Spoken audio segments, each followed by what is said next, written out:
Welcome to part 2 of Bonalu. జాతర మొత్తం ఈ పీపీ అనే బూరలో ఎక్కువ ఉన్నాయి.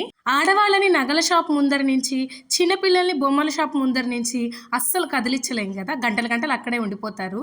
ఇప్పుడు పరిస్థితి అలానే ఉంది.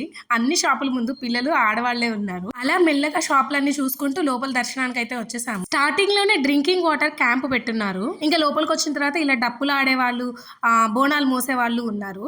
ఇంకా క్యూ ఎక్కువ ఉందని చెప్పి మేమైతే ప్రత్యేక దర్శనానికి 20 రూపాయల టికెట్ తీసుకున్నాము. లోపలికి వచ్చిన తర్వాత అలంకారం అయితే చాలా బాగుంది.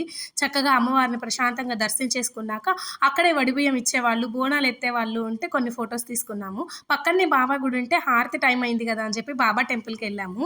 చాలా బాగా జరిగింది హారతి. రిటర్న్ వచ్చేటప్పుడు అమ్మవారికి ఊరేగింపు జరుగుతుంది. ఇంకేముంది, వర్షం పలకరించకుండా ఉంటుందా హైదరాబాద్ని. ఫుల్ వాన. బోనాలు ఇచ్చే వాళ్ళు కూడా పాపం చాలా ఇబ్బంది పడుతూ వర్షంలోనే అమ్మవారికి బోనాలు సమర్పించారు. ఇవన్నమాట బోనాల విశేషాలు. Thank you for watching. Please subscribe.